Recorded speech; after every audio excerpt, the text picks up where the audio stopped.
Écrire sur Casanova, c'est immense. Il y a eu Fellini qui a fait un film, Comencini, très beau film de Comencini. J'avais vu le film de Fellini, je me rappelais plus ou moins, etc. Et puis en parlant de la pluie et du beau temps, on parle de la mer. Alors je vais chercher dans les mémoires.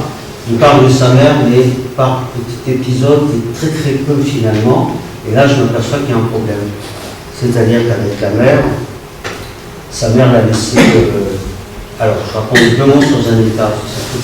C'était la fille d'un cordonnier de Venise. Et elle s'est mariée avec un comédien qui était 10 ans plus âgé qu'elle, Gaetano.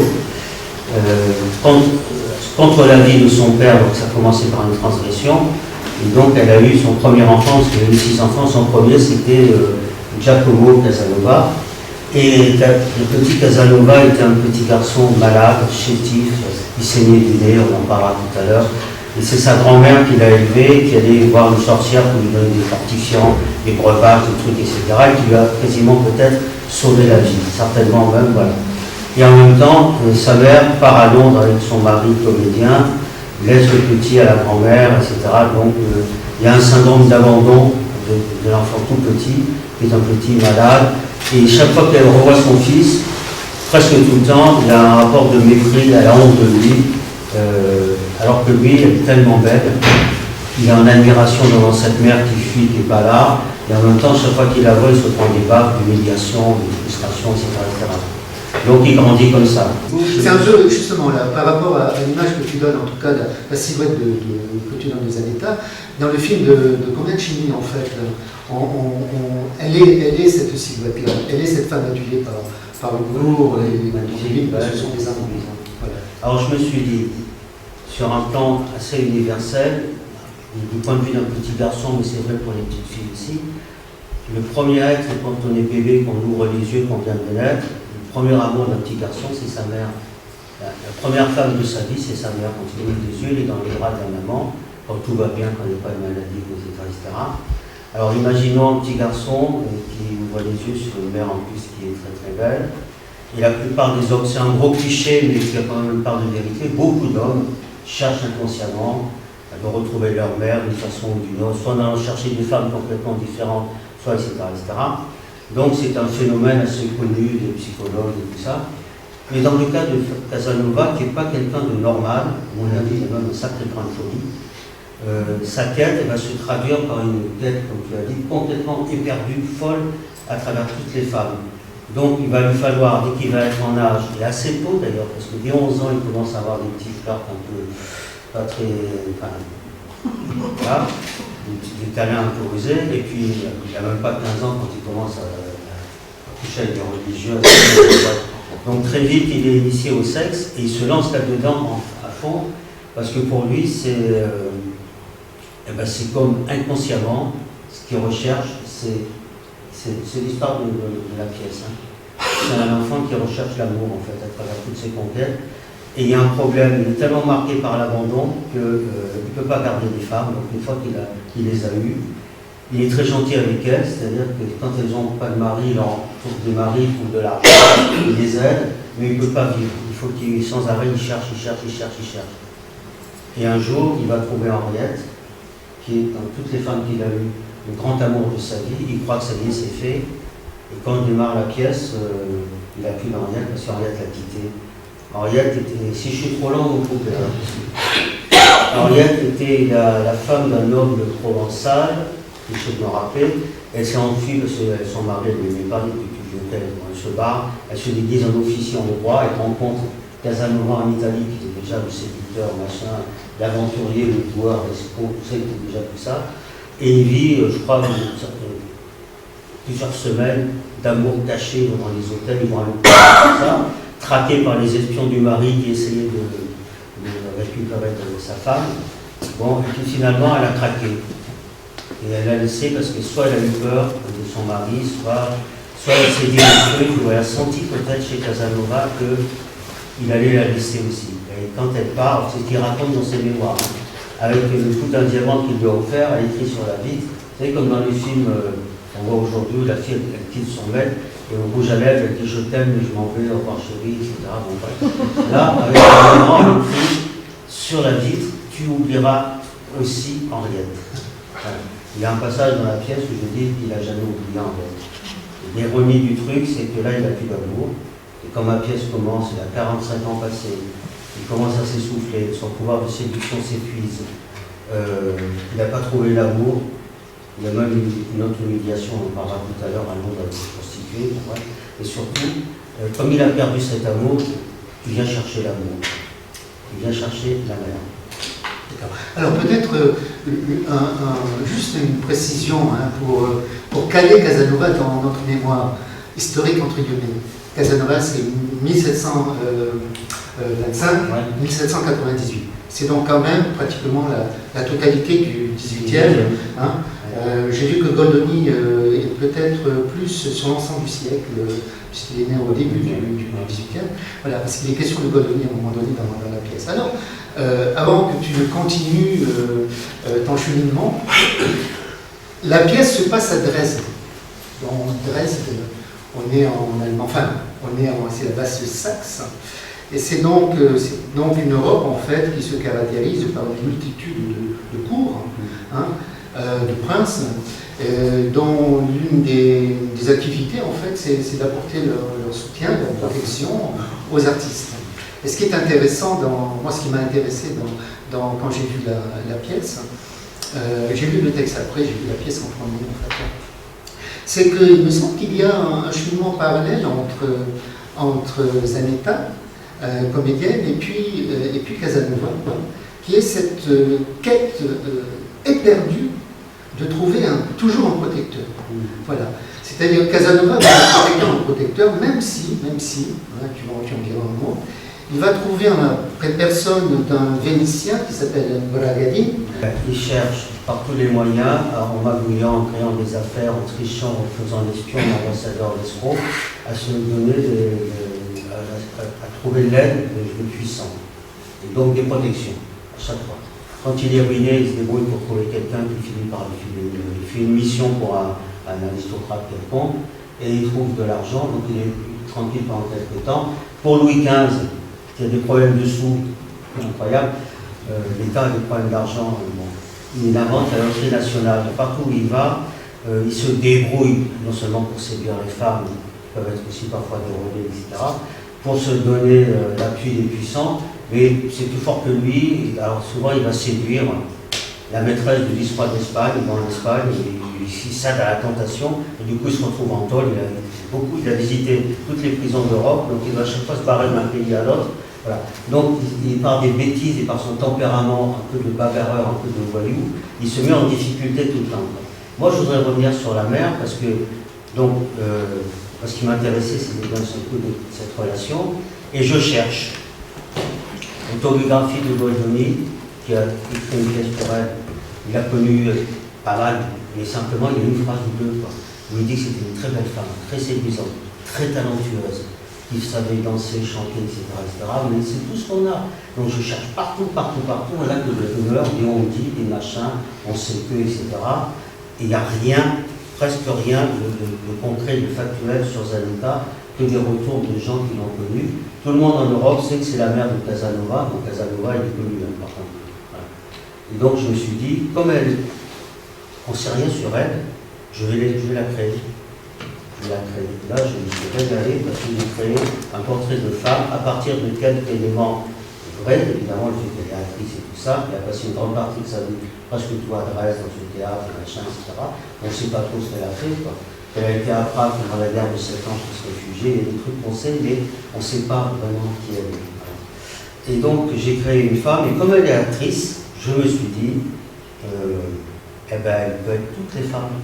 Elle peut être la maman vieillissante, la vieille dame, qui a mal aux jambes, qui ne tient plus sur ses pattes, la mère bienveillante, la mère castratrice, l'amante potentielle, la putain, la sœur, à un moment donné, il y a une intimité entre les deux, c'est l'âme sœur, etc. Elle est toutes les femmes. Et dans la pièce, elle joue tous les registres. Et on ne sait jamais quand est-ce qu'elle est vraie, quand est-ce qu'elle triche, quand est-ce qu'elle fait semblant, etc. Et face à elle, on a un joueur professionnel. Toute sa vie, Casanova a joué, non seulement au tric-trac, au pharaon, aux cartes et tout ça, dans les casinos et tout ça, mais aussi avec les gens, en manipulant, etc. Donc on a deux joueurs face à face, Et en fait, c'est un combat de 2 joueurs. Comment fais-tu pour détourner toutes ces femmes du droit chemin, surtout les âmes pures, comme les religieuses, Toutes les âmes sont pures. ou les femmes mariées? Le besoin d'amour des femmes mariées est immense et je me plais à le combler. Leurs maris ne suffisent pas à combler ce besoin? La plupart d'entre eux sont soit des mufles, soit de piètres amants, parfois les deux. De rendre leur femme heureuse me rend heureux, et voyant leur femme heureuse, les maris le deviennent également. Mais quelle âme charitable! En somme, tout le monde y trouve son compte. Mais raconte, quel est ton secret?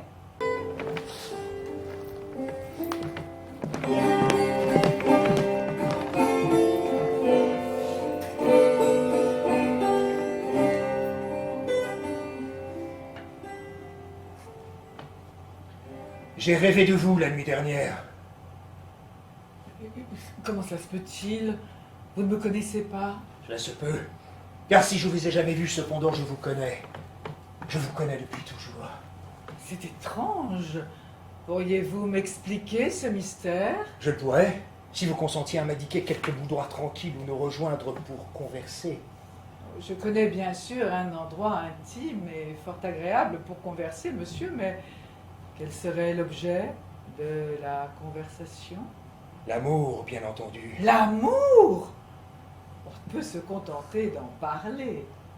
Votre regard est pénétrant et vos manières fort séduisantes, mais je ne vous connais pas.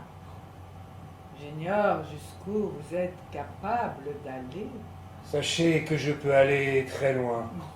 Et longtemps. On dit de moi que j'ai un tempérament de pur sang et le souffle d'un étalon de course.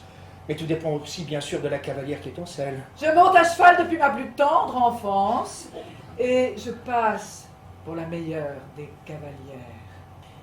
Demandez Hortense. Dites que vous venez de ma part. Elle vous conduira. Hortense, oui. Mais rappelez-vous, monsieur, que la passion est un chemin hérissé d'épines et que l'on peut s'y blesser cruellement. Il me tarde de m'y écorcher et de voir jaillir mon sang. Ce baiser conclura notre accord. Bon, c'est bon. Ça suffit.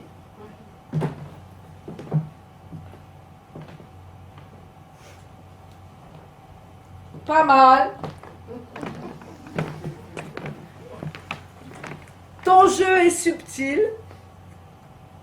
Tu sais manier les mots et tu fais bien passer tes intentions. Mais cela ne suffit pas. La création d'un rôle exige la sincérité des sentiments. Je trouve La Nuit de Dresde un très bon titre parce qu'il y a une unité de lieu. Tout se passe pendant une seule nuit à Dresde. On est dans un schéma très classique en un sens. Et il se passe beaucoup de choses pendant cette nuit-là.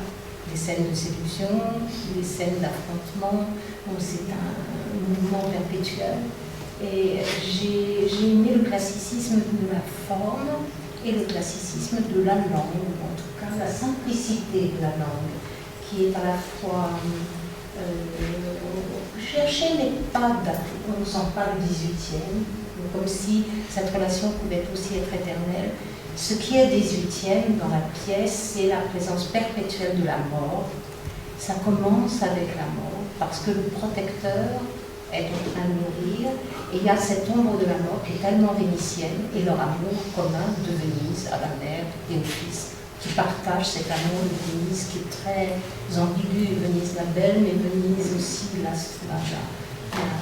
mortelle, avec ses eaux sauvages, et cette présence de la mort, on la sent dès le départ. J'ai trouvé qu'il y avait cette unité de lieu, unité d'action entre la relation simple de la mère et du fils, la relation complexe de la mère et du fils, et que c'était en cela une pièce construite et classique. Donc je trouve que c'est une pièce qui a une construction dramatique intéressante, une unité de lieu, une unité de ton, et des épisodes qui montent et descendent sans qu'on sache jamais où finalement cet affrontement va nous mener. On ne sait pas qui va gagner, qui va perdre. On sait qu'à certains moments ils ratent leur relation. On perçoit systématiquement qu'à certains nœuds, ils auraient pu dire la vérité l'un ou l'autre pour se trouver, et ils ne se trouvent jamais. Et ça, c'est passé. Ce que j'ai essayé de faire, c'est que le langage soit moderne dans le sens que ce soit fluide et que tout le monde comprenne de quoi on parle. J'ai essayé, c'est pour ça que lui, il a beau voir tout le temps du début à la fin, sauf à un moment donné, quand il l'embrasse à la fin, quand il tente de l'embrasser. Là déjà, il tente. Vous avez vu ce qu'elle fait? Elle l'amène vachement loin, la vache. Parce que dans le jeu, elle te l'amène, parce que d'un seul coup, il perd la boule, il sait plus qu'il a sa mère en face de lui, et elle le remet. Il se prend une paire de baffes, elle le remet dans ses souliers. Voilà. Et alors, sur l'histoire de la splendeur, la lumière du 18e, on en a déjà parlé, il y a aussi l'ombre, parce que derrière cette lumière, c'était une époque extrêmement difficile et dure. C'est des exilés, hein. Ils ont été chassés plus ou moins, ils sont partis de Venise, ils reviennent, ils repartent, ils n'arrivent pas à y rester. Casanova, parce qu'il n'arrête pas de faire des coups fourrés, donc un coup il est copain avec les doges, le coup d'après il se fait mettre en prison, il faut qu'il se barre, il fait. Ouais. Donc il y a l'ombre, il y a la noirceur, le noir du 18e derrière la splendeur, la liberté, la lumière. Parce que ce que j'ai imaginé, ça c'est dans l'imagination, c'est que Zanetta a un compte à régler. Quand elle voit arriver son fils, ce fils a exactement l'allure, il est comme des amants qu'elle a eus, avec elle a vécu aussi sa vie de séductrice, etc. Dont un qui lui a causé une blessure mortelle, un qu'elle a vraiment aimé, et donc à la fois elle est attirée par ce type d'homme qui a gâché sa vie, et en même temps elle a un mouvement de répulsion, c'est-à-dire qu'ils ont chacun une blessure et des comptes à rendre. Et c'est le jeu de la vérité. Alors, je suis une traînée. Ta mère est une traînée. C'est vous qui le dites. Une putain, une catin. C'est vous qui le dites. Tu parles trop. La traînée t'écoute. Je crois qu'il serait plus prudent de changer de sujet. Non. Maintenant, tu vas me livrer le fond de ta pensée. Parle. Fais siffler ta langue de vipère. Vous voulez la vérité? Oui. Excellente idée. Jouons au jeu de la vérité. Soit. Jouons.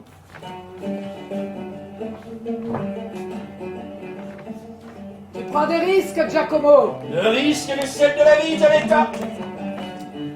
Alors jouons et crevons l'abcès. À toi la main, commence. Vous avez eu beaucoup d'amants. Vrai. Plus d'une trentaine. J'ai pas compté. Tu comptes, toi? J'étais jeune et jolie. Les femmes jeunes et jolies attirent les hommes. Je ne vois pas pourquoi je n'en aurais pas profité. Vous avez couché avec des hommes pour avoir des rôles. Vrai. Et alors? Une femme doit utiliser ses propres armes. Quand un homme bande, son vie remplace son cerveau. Je me suis servi de la stupidité des hommes. Vous avez trompé mon père. Vrai. Il l'a bien cherché, il m'ennuyait. Il n'y a rien de pire que de s'ennuyer avec un homme. Mon père n'est pas mon père, je suis le fils d'un noble Vénitien. Faux. Ce sont de sordides rumeurs colportées par des aigris. À moi maintenant. Tu as abusé de l'ingénuité de nombreuses personnes pour leur soutirer de l'argent. Ouais, j'ai trompé des étourdis, des fripons et des sots quand j'en ai besoin. Tu as abusé de la crédulité d'un sénateur en lui faisant croire que tu l'avais guéri grâce à tes pouvoirs magiques. Oh, pour obtenir une rente. Vrai. Mais je lui avais sauvé la vie en alertant le médecin qui lui fit la saignée. Il me devait bien ça. Et on t'a jeté en prison. Vrai. Les geôles nous en apprennent beaucoup sur la façon dont les princes administrent leur état. Méfie-toi. Un jour, tu pourrais ne plus en sortir de la prison. La plus solide des prisons est celle qu'on se bâtit soi-même. C'est dans celle-là qu'il faut pas se laisser enfermer. Restons dans le jeu. Tu as couché avec des hommes au cours de tes nombreuses orgies. Vrai, une fois ou deux, mais c'était des garçons très féminins. Tu as adoré ça. Faux. Je n'aime que les femmes et les hommes, je ressens rien, aucun intérêt. Tu as utilisé le poison pour assassiner des gens. Ouais. Le poison est l'arme la plus subtile pour se débarrasser de ses ennemis. À moi.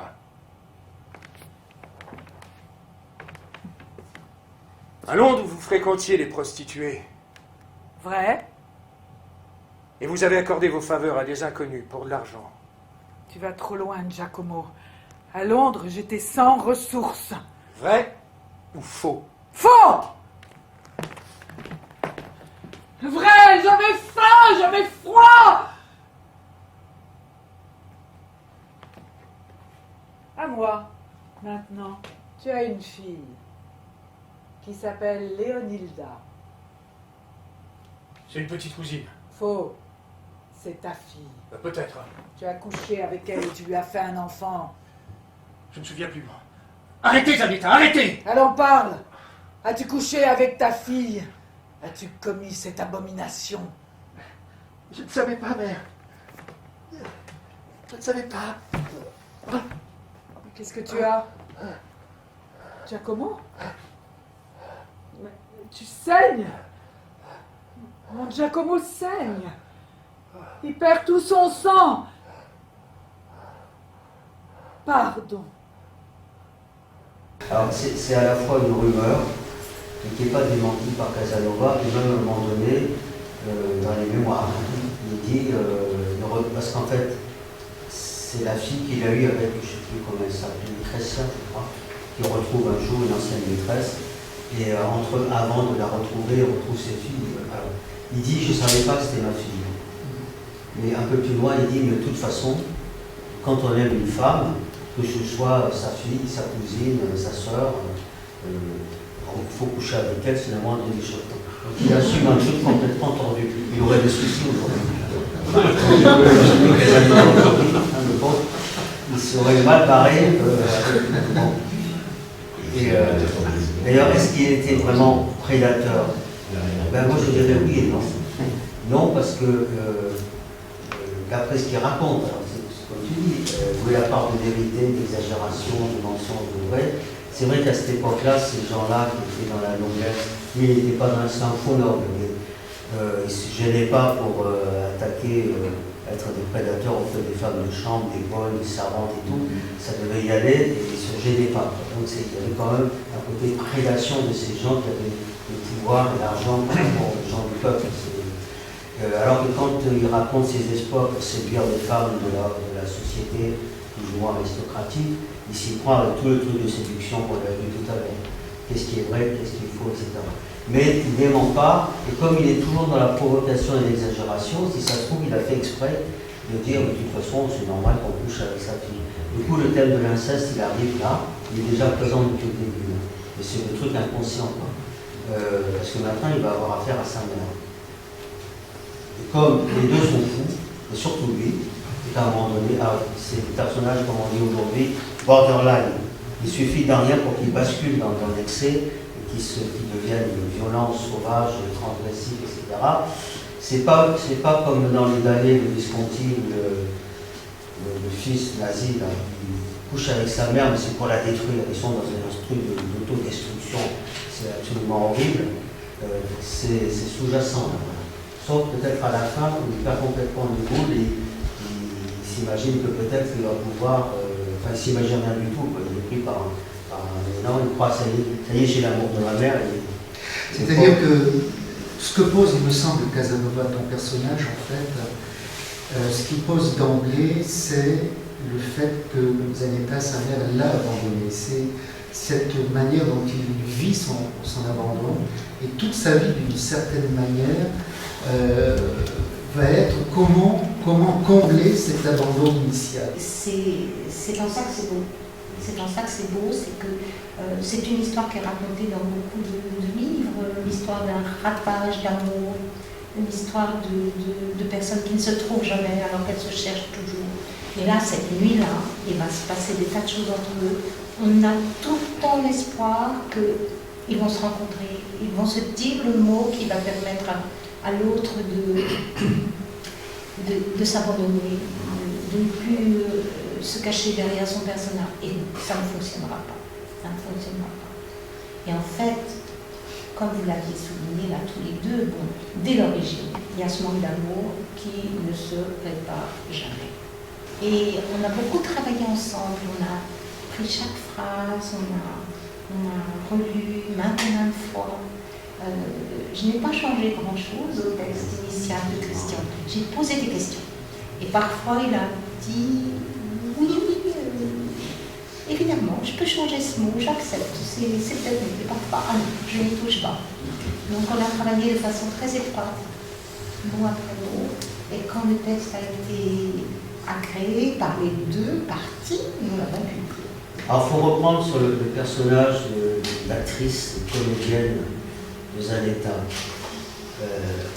Et c'est aussi une femme, moi je l'ai conçue comme ça, mais je pense qu'elle devait être comme ça. À la fois, elle dépendait des hommes et des protecteurs, parce que l'époque était comme ça. Imaginez, par rapport à ce qu'on vit aujourd'hui, par rapport à la liberté de l'indépendance féminine aujourd'hui, tous les conflits qu'il y a encore, qui sont intéressants d'ailleurs. Imaginez le 18e, le statut des femmes, c'était quelque chose d'épouvantable. Et elle, j'en ai fait un personnage indépendant et libre. Il prend sa vie en main, avec tous les risques, avec tous les dangers, et avec tout ce qu'elle doit subir.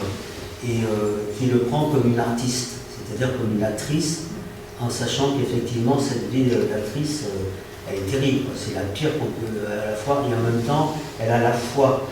Alors c'est marrant, je fais des associations. Dans la boîte, c'est Nina qui, à un moment donné, qui est complètement paumée, mais qui dit sa foi en la création, en l'art, en métier d'actrice, etc. Elle dit j'ai froid, j'ai faim, mais j'ai la foi, j'y crois encore. Alors que sa vie est. Bon, c'est une relation que je viens de faire maintenant. Hein. Comment on peut se méfier? Le Tchekhov, c'est un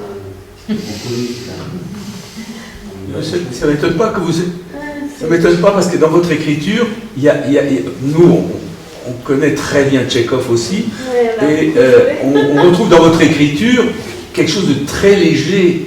Comme il y a dans Tchekhov, c'est pas l'écriture qui est légère, l'écriture est légère, ce qui est joué intérieurement, ce qu'on sous-entend est très lourd et très pesant, comme dans votre écriture. Alors là, je vais rougir, je les qui enfle, parce que pour moi, c'est un compliment. Tchekhov, pour moi, c'est le maître, un des maîtres. Effectivement, ce qui est difficile quand on monte Tchekhov, c'est de comprendre justement ce que vous dites, là, c'est intéressant, c'est-à-dire la légèreté qui recouvre la profondeur et parfois le drame. Voilà. Et le mélange des émotions chez Tchekhov, voilà, c'est quelque chose que j'ai essayé. C'est presque pour moi un objectif. Si j'arrive à approcher un peu de ça, je serais content. Voilà. Donc c'est un très grand plaisir.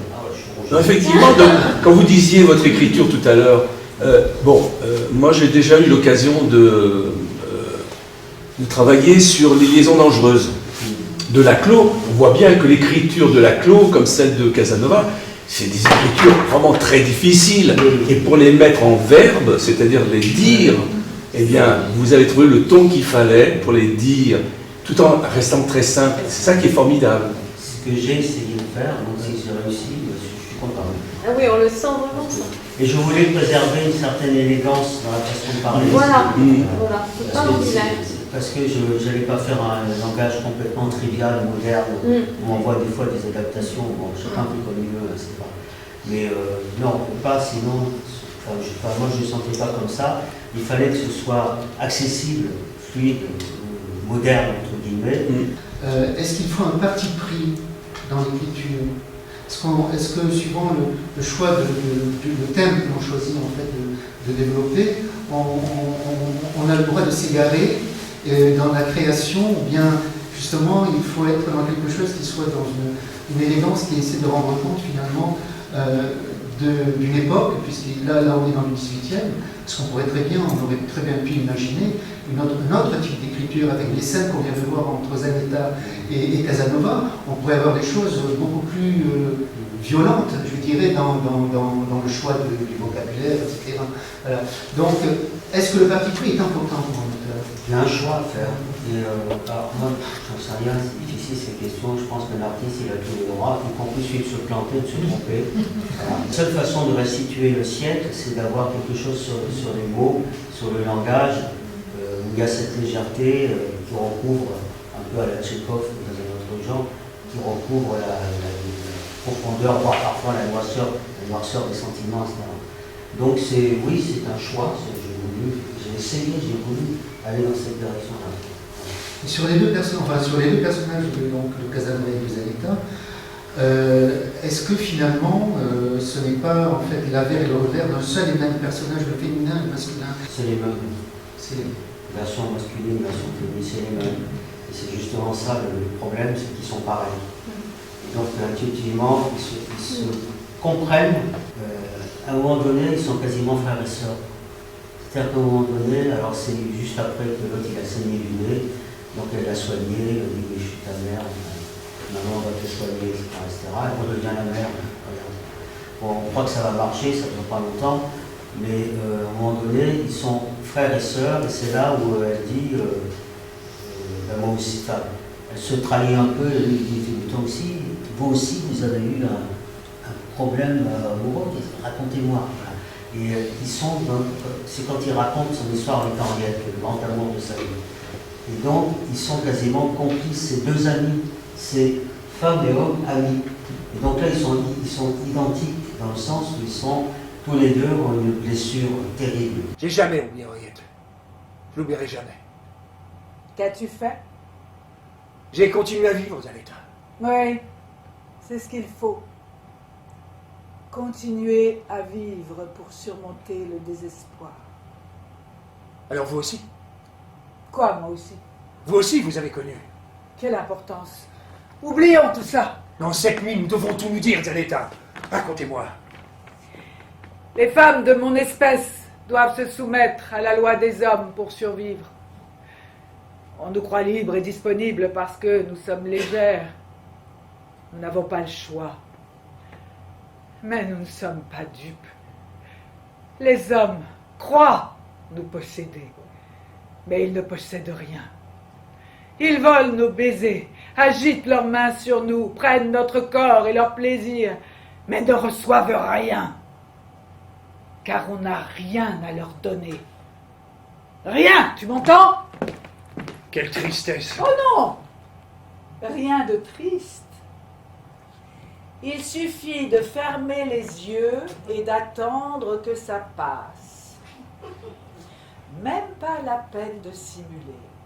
La comédie se joue d'elle-même. Jusqu'au jour... Le jour où Rien, changeons de sujet. un homme survient. Il n'est pas comme les autres. Non, pas comme les autres. Qu'a-t-il de différent? Rien. Qu'a-t-il de différent? Il a quelque chose dans le regard. Pourtant, il n'est pas beau. Non. Il n'a pas la séduction habituelle des hommes qui plaisent aux femmes. Non. Il est plus jeune que vous. Oui, de quelques Il est années. bouleversé par votre maturité sensuelle. Je ne sais pas. Si vous savez, il vous plaît. Oui, et bien plus que ça. Il vous procure cette étrange sensation. Cette étrange sensation, oui. C'est comme d'être au bord d'un précipice avec les jambes molles et la tête qui vous tourne. Vous restez accroché à ses yeux, à la lumière de ses yeux qui vous fouillent jusqu'au fond, qui devinent tout.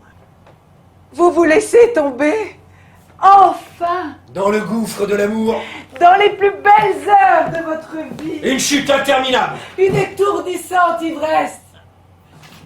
Les hommes n'imaginent même pas ce qu'une femme est capable de faire par amour. Vous tombez jusqu'à la douleur de la perte.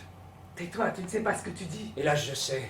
Et vous découvrez qu'en face de la douleur, il n'y a rien, absolument rien, juste le désespoir. Non, c'est faux. Alors, toute seule dans le noir, vous sentez rouler sur vos joues des larmes amères. Vous les sentez, n'est-ce pas? Oui, je les sens, elles me brûlent le visage.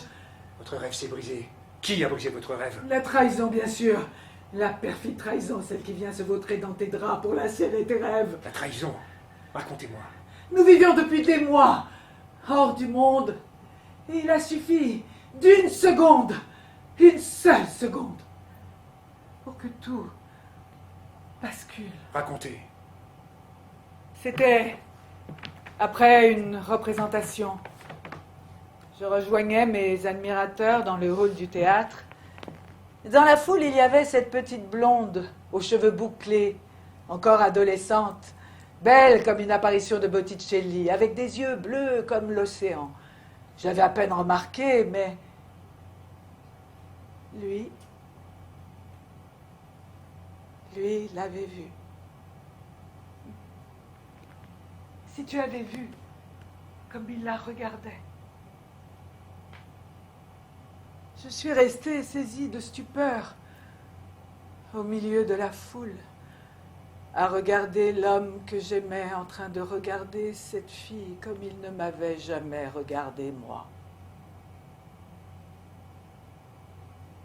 Je ne savais même pas qu'un homme pouvait regarder une femme de cette façon.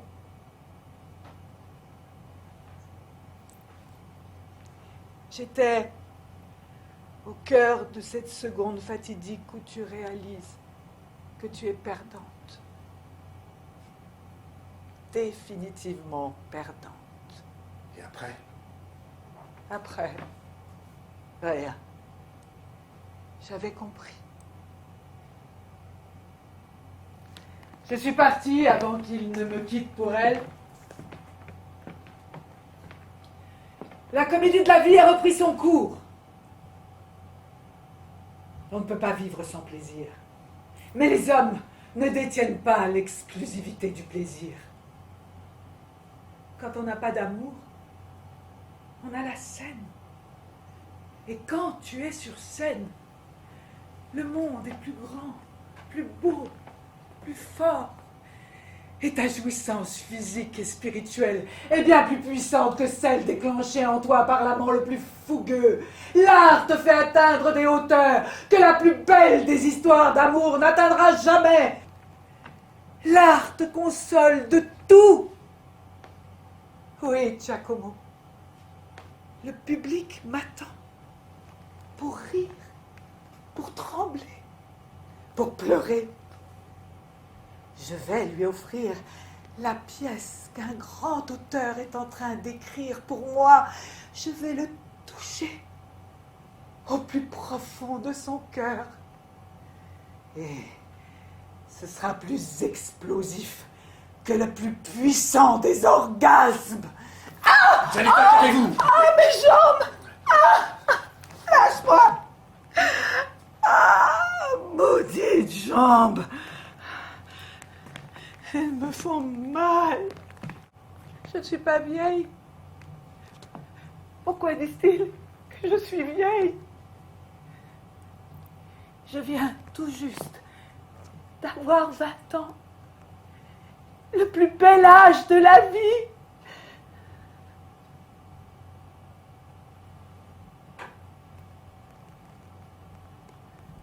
Tu me prends pour une folle. Tu es avec eux. Espèce de traître. Tu te moques de mon talent.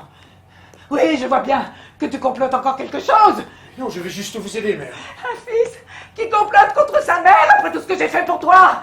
Quelle honte! Ne me touche pas. Obéis à ta mère pour une fois dans ta vie. Ma mère? Je ne vois aucune mère ici. Casanova, c'est une victime. Parce que moi, je ne suis pas d'accord. Le héros, c'est pas la mère. Alors, moi, c'est ça ce qui m'intéresse. L'enfant, Casanova, enfant, était humilié, abandonné. Et ensuite, il fait ce qu'il peut pour s'en sortir. Et la coupable, c'est la mère. La question qu'on peut poser, c'est où est le père? Oui, Ah bah oui, alors, dernière idée, parce qu'on a oublié d'en parler. Évidemment, le père n'est pas là. Il a 10 ans de plus qu'elle. Gaetano ne s'occupe pas plus du fils. Il meurt jeune en plus, il meurt assez rapidement. Il a 10 ans de plus que Zanetta. Et en fait, Casanova recherche non seulement l'amour de sa mère, mais il recherche des pères de remplacement. C'est pour ça qu'il va essayer, pour se faire protéger, le sénateur Brian Dean, qu'il a, en fait, il lui a fait une entourloupe, il a cru qu'il lui avait sauvé, il a fait croire qu'il lui sauve la vie, mais en fait, il a gardé toute sa vie comme protecteur, il a trouvé un père de remplacement, mais ça n'a pas suffi. Vous n'êtes pas une mère, juste un monstre sans cœur. Je n'ai jamais rien reçu de vous, rien, ni attention, ni intérêt, ni tendresse, aucun souvenir heureux. Tu mens! C'est pas vrai! Seulement du mépris. Vous n'avez cessé de m'humilier, de me rabaisser. Je vous faisais honte car je n'étais pour vous qu'une erreur, le fruit pourri non désiré d'une faute inavouable, un bâtard, une tache sur la famille. Mais je t'interdis! Vous m'avez toujours détesté. Vous vous êtes débarrassé de moi en m'envoyant en pension à Panou. Laisse-moi passer! Une mère, vous. C'est raté, madame. Vous avez tout raté. Vous avez brûlé mon enfance, gâché ma vie. Et vous m'avez planté un poignard dans le cœur en m'infligeant une blessure qui ne s'est jamais refermée. Je dois répéter mon monologue. On m'attend. Le public m'attend. Et finalement, à l'arrivée, j'ai écrit une pièce sur la mer de Casanova.